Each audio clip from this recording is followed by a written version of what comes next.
trucking. Yeah, I keep on trucking.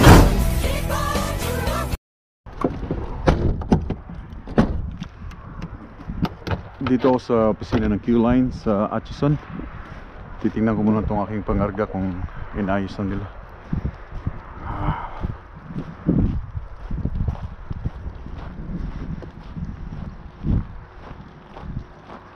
Mas ano to sa akin, mababa lang siya pero malapad. Okay, it's good. Inayos nila. Okay. Hindi pa nila nilagyan ng ano, kadina dito. So lalagyan pa ng kadina dito. Okay, 3. Kulang pa ng isa. 3, 4. Tapos 3, kulang pa ng isa. So mamaya pagkatapos ko maligo, i-ano ko na to, tie up ko na to siya para bukas ay dediretso na ako. So kulang pa ako ng isa dito.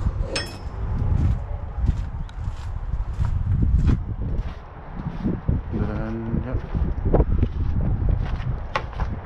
So kulang pa ako ng isa dito. Kulang pa ako ng isa dito. Oh. Okay, nilagyan lang ng kahoy. So ang gagawin dito, nilalagyan to ng kadina. Yan, lalagyan mo ng kadina dyan para itong simento hindi siya iipod pag mag-brake ka. Okay, gagawin ko na yan ngayon para bukas ng umaga ay diretso na ako. So ang ilaw dito. Okay, ito yung mga napapilit outbound.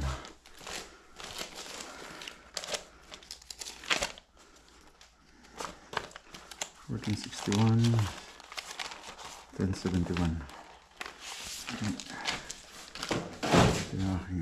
Alright, inspection, depart site, receiver.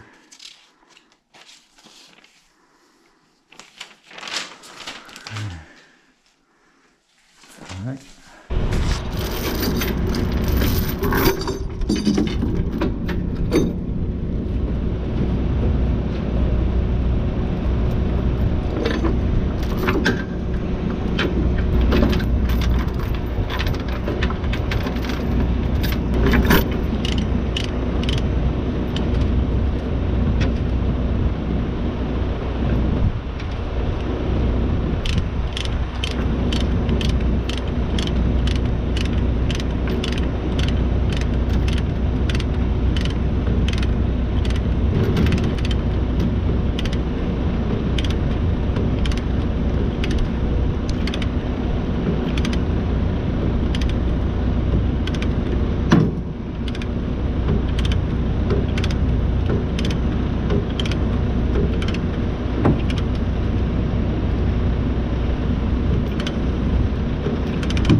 Alright,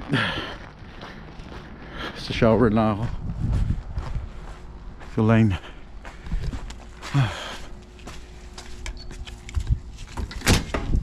Okay, dilim. Washroom. Okay, ito yung shower room nila. Come on, alright. Gusto na maligo. Fresh. Dahil ngayon matutulog na ako. No. Ano bang gagawin ko? Tawagan ko yung family. And then, tulog, hapunan. Okay? So, kita-kita tayo bukas ng umaga. Keep safe and keep on trucking. Hey guys, welcome back. Good morning sa inyong lahat. Good morning. So, nahata ko na itong Super D. Papunta ko ng Kitimat. And then, babalik na empty dahil wala na kaming load. Babalik galing doon sa Kitimat.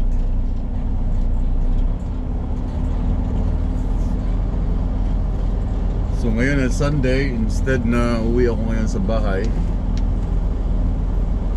So next week na ako uwi sa Mother's Day.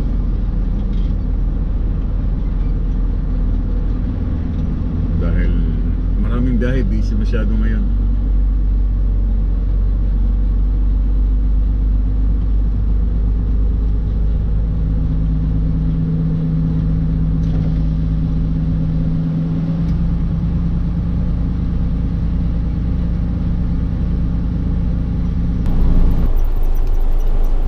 Dadaan muna ako dito dahil yung nakalimutan ko yung DEF, na magkarga ng DEF or yung tinatawag na, ano man tawag din sa inyo, AdBlue. Nakalimutan kong magkarga dun sa Edmonton, and now papunta nga ako ng British Columbia, and I'm not sure kung may mga ESO pa dun. At ito pang isang problema ko. Problema talaga. Ang problema ko dahil yung aking Petro Canada na card para sa card lock, no? Yung mag-refuel kami, hindi ko matandaan kung saan ko nilagay. So wala sa aking mga wallet. Kasi kasi dalawang wallet ko. Yung wallet ko para sa mga lisensya at saka wallet doon sa ito yung wallet ko ng aking lisensya. Nandito mga lisensya, PR card. And ito yung isang wallet ko. Ito yung para sa mga fuel card. Ito siya. Ito yung ESO. And kaya dalawang wallet ko dahil just in case na ito kaya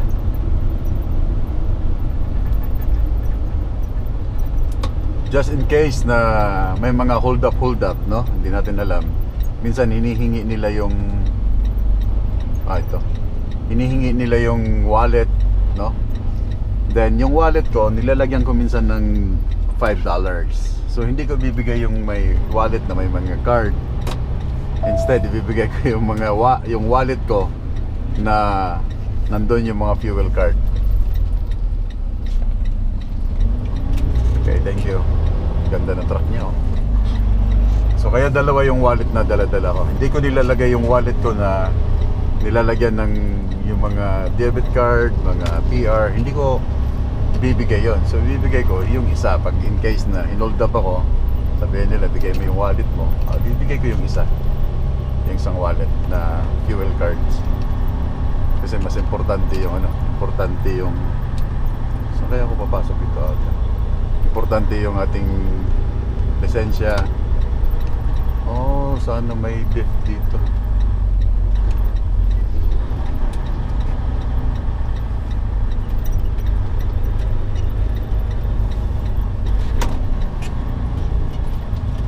Sana nga may DEF dito. Kailangan ko lang ng DEF.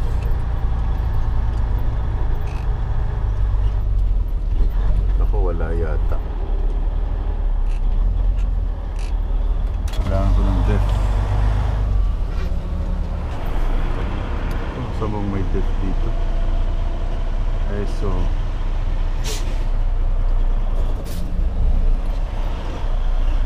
Wala silang DEF.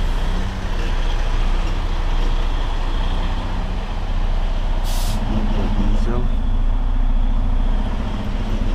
Patay tayo dyan. Turn right on Highway 16.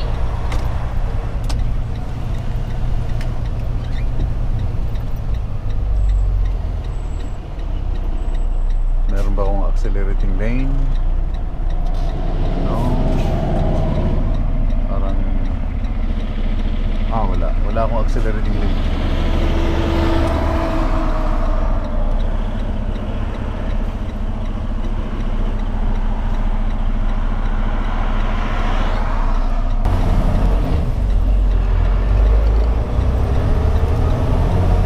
Continue on Highway 16.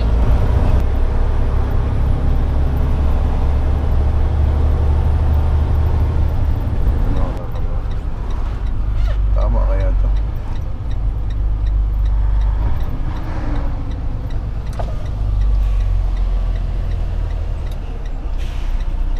Okay, meron siyang service road.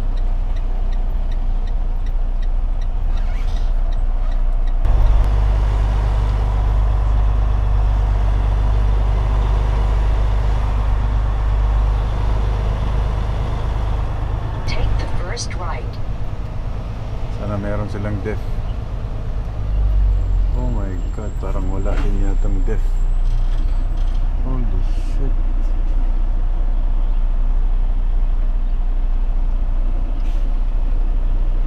Diesel lang nandito. Anyways, bibili na lang ako ng def sa loob kung wala.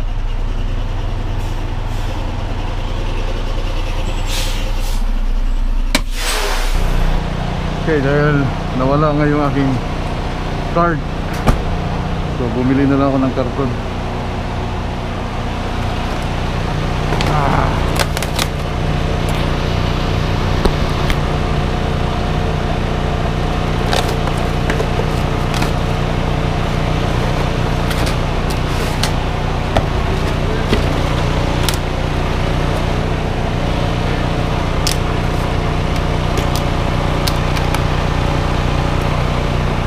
So yung best option pag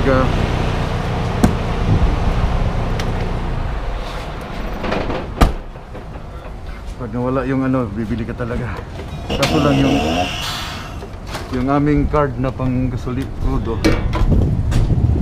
hindi siya pwede sa ano, hindi siya pwedeng gamitin pagbili nito.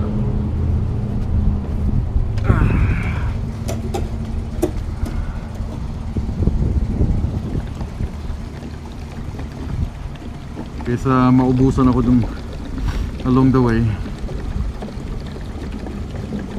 then mag top up na rin ako ng diesel dahil malayo-layo pa yung pupuntahan ko.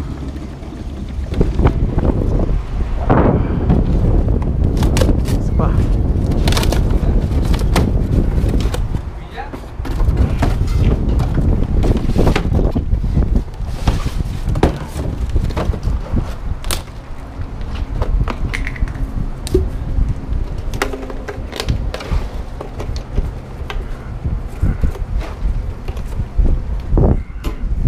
Kasi minsan pag nagkukrudo ako, yung last kong refuel ay ng isang araw nilagay ko lang sa bulsa ng coverall. Ayan, kopyahin yung aking ano, kopyahin yung aking pin code.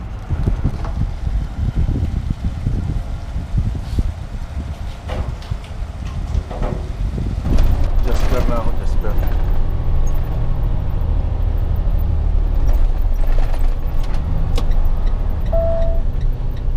Hala, bakit ako pumasok dito sa kuha naman? Ay, dapat pala doon, mali ako, mali.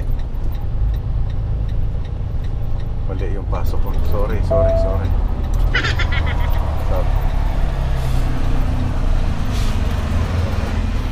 I'm sorry. Yeah.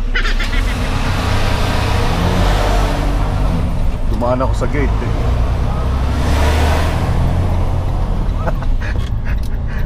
Kaya pala tumawa yung driver sa truck. Ba't ka dumaan dyan? Ayun na. So, andito na ako sa Jasper. And yan, nakita nyo naman yung nagpalipad ako ng drone sa Jasper. And shout out sa mga Pilipino dito sa Jasper. Wala pa ako sa town, siguro mga 20 kilometers pa. But ito na yung area ng Jasper. And yung Jasper pala, ito yung magandang pasyalan din ng mga turista dito sa Canada. Ako, hindi pa ako nakarating dito. Hindi pa ako nakapasok talaga kung anong meron dyan sa Jasper na yan. But yung Banff, maganda din yun. Meron silang mga cable car papuntang Sulphur Mountain. Maganda din siya pasyalan. Alam kong mga Pilipino dito, marami na nakapasyal sa Banff. Pero itong Jasper, hindi pa ako nakarating dito na talagang namasyal. Dumadaan lang. Pero ayoko na magpalipad dito ng drone dahil meron na akong shots dito sa Jasper. And meron akong naisip na magandang area or yung magandang spot na pwede nating kunan ng drone shot. Pagkatapos ng Jasper siguro, lagpas ng Jasper. Okay, gusto ko lang paliwanag sa inyo kasi merong iba na nag-iisip na habang nagdadrive ako, hawak ko yung phone. hindi po ako nagbibideo. Okay, sample ko lang. Hindi po ako nagbibideo hawak ang phone. Okay?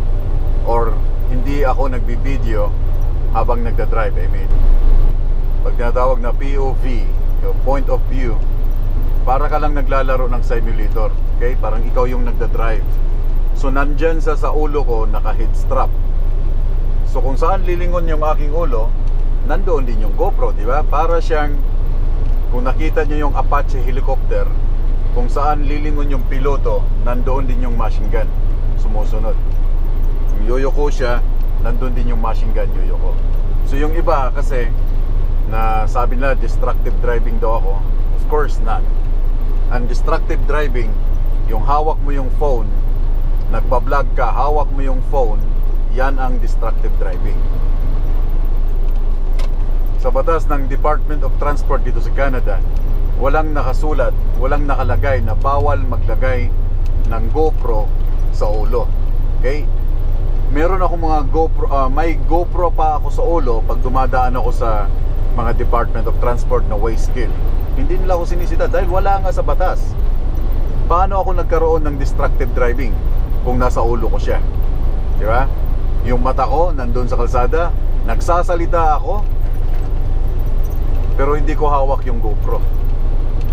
So kung lilingon ako dito, titingin ako sa unahan, lilingon ako dyan, nasaan yung destructive driving? Tell me. Wala. Wala, di ba? So gusto ko lang alisin sa inyo, sa mindset ninyo, na sinasabi ninyo na destructive driving yung aking ginagawa dahil nagbablog ako habang nagda-drive. So wala siya sa rules o sa batas na bawal maglagay ng GoPro sa ulo ng driver. Wala kayong makikita. Pero itong paghawak mo ng phone habang nagda-drive ka, nandoon yan sa batas. Malaki ang penalty niyan. Okay? So maliwanag, no? So lahat ng nakikita ninyo pag nakaharap siya sa kalsada, ang tawag ay POV o point of view, nasa ulo ko yung GoPro. Hindi ako nagka-capture na hawak ang GoPro or hawak ko yung cellphone. Entiende? Nalagpasan ko na yung turnout eh. Ito yung lake na medyo maganda-ganda at medyo natutunaw na rin yung ice. Sayang.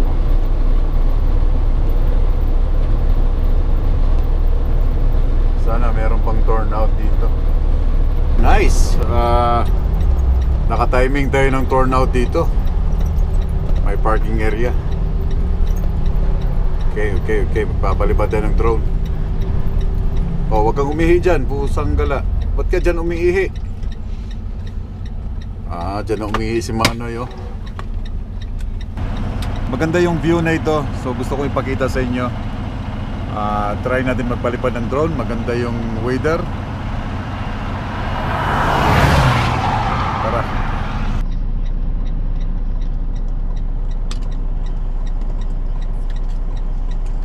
So ito yung lamang ng mga truck driver dahil marami kaming napupuntahang magandang lugar na hindi nyo napupuntahan.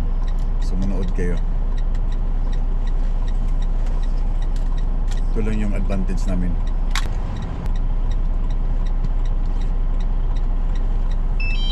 So kukuha lang tayo ng konting footage kasi parang hindi ko na-charge tong drone.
Okay, so sana nagustuhan ninyo yung pinakita kong area dito sa Highway 16 westbound papuntang Prince George. So sana wag niyo kalimutang i-like kung nagustuhan ninyo yung aerial footage natin. Thank you so much. So i-charge ko lang tong aking drone kasi baka along the way meron ba tayong makitang mga magagandang spot.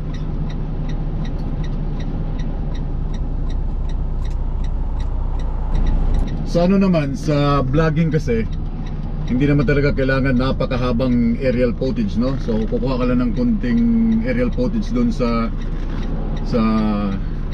taas, then singit mo lang sa mga vlog mo.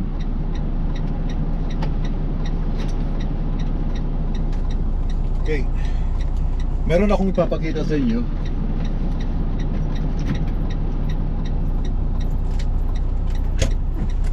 So itong dalawang bottle na ito, ano to? Tatapon natin yung laman. Kukuha tayo ng mineral water doon. Meron silang mineral water. So kukuha tayo. Papakita ko sa inyo. Mineral water ng British Columbia.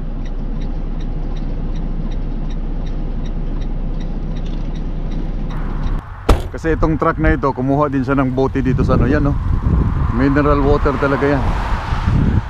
Kumuha siya ng dalawang bote dito sa Agos na to, itong truck.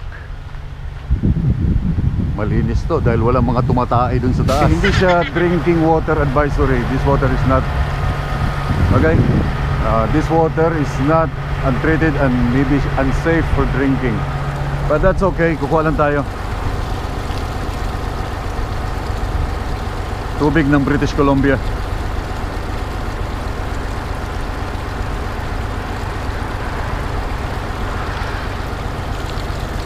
Pero hindi ko siya iinumin, ha.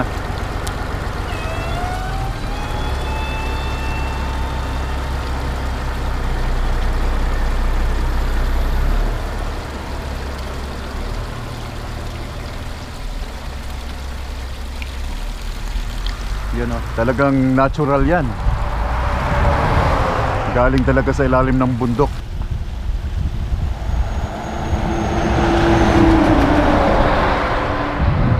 So, hindi ko naman siya inumin. Ano ko lang, souvenir ko lang. Lalagay ko siya sa isang jar, tapos lalagyan ko ng tubig ng British Columbia.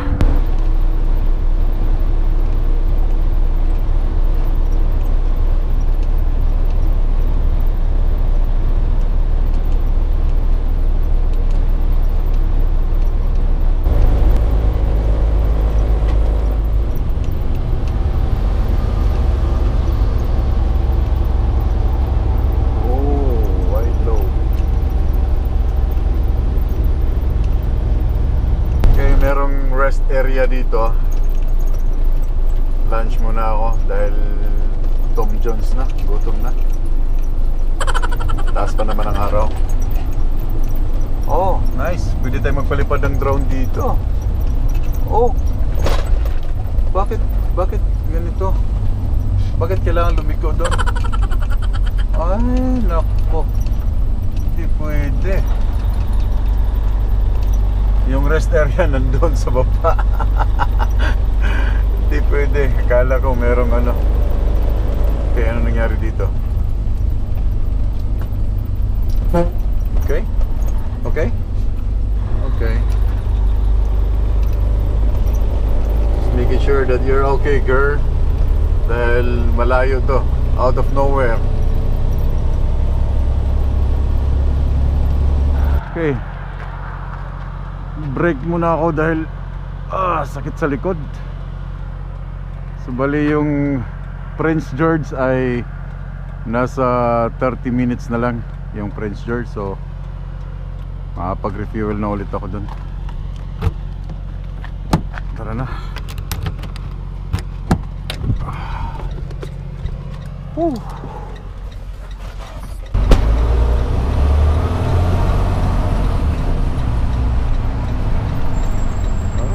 Nabutan pa ng yelo. Stop. Alright, straight na to. 568 kilometers. And 2 hours and 15 minutes na lang ako.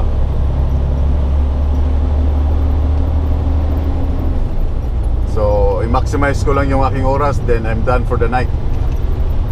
Yan, masarap i-hold, oh. So again, welcome to Prince George, Alberta, British Columbia. Puro ng Alberta nito. So ito lang yung town nila, maliit lang pala siya. Walang mga buildings.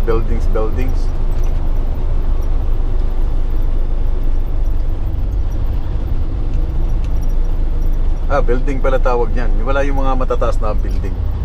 So meron sila ditong superstore. Yeah, meron sila superstore. Meron din siguro silang Canadian Tire. So first time kong makarating dito sa ganitong lugar. First time in my fucking life.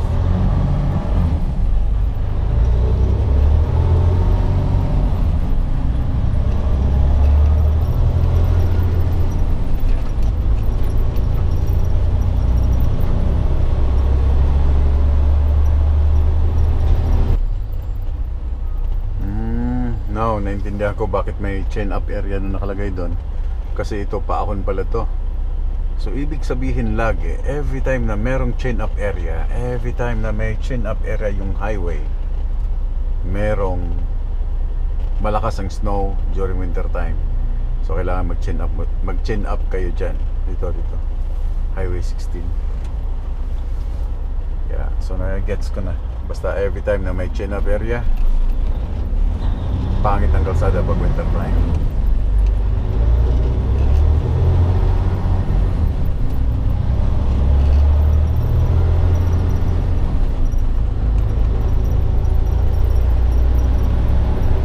So ito yun, paahon.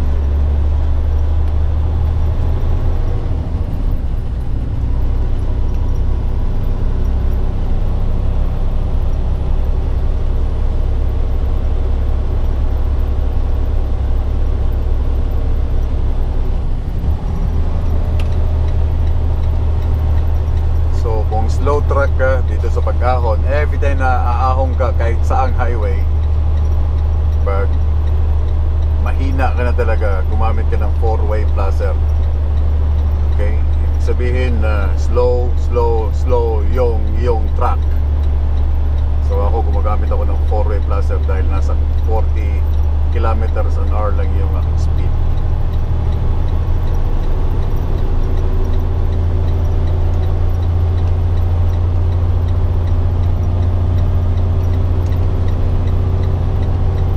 Ganda na ng weather dito.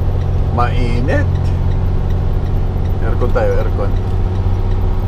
Oh, may nagmumotor na dyan, oh.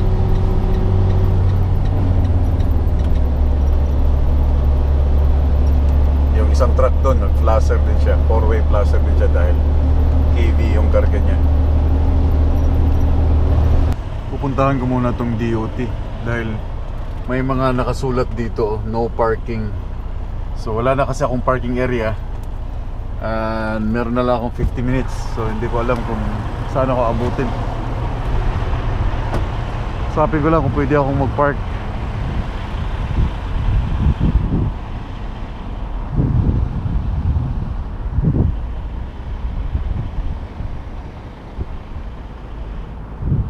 Kasi ang daming mga sign, no? No parking, no parking.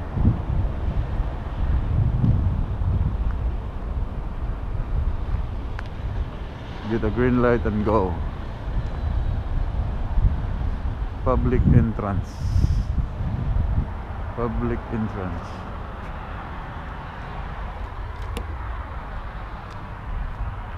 May tao kaya dito?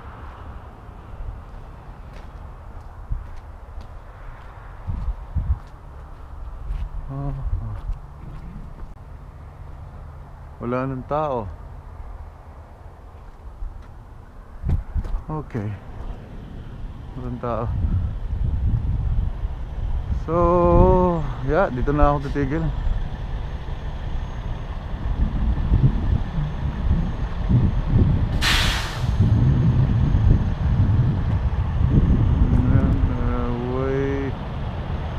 Way to go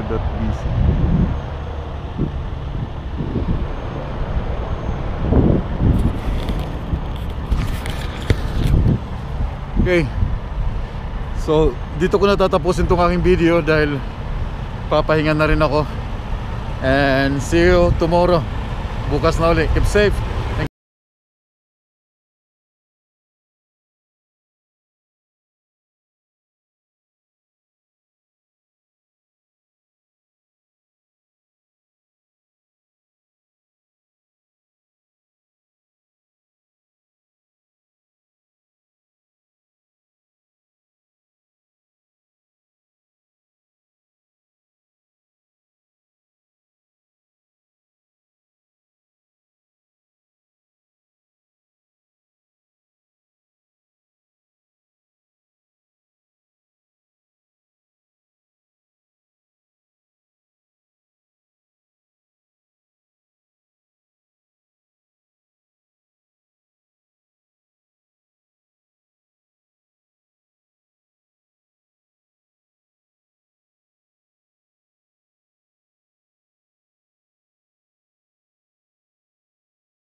Pinoy Trucker. I keep on trucking.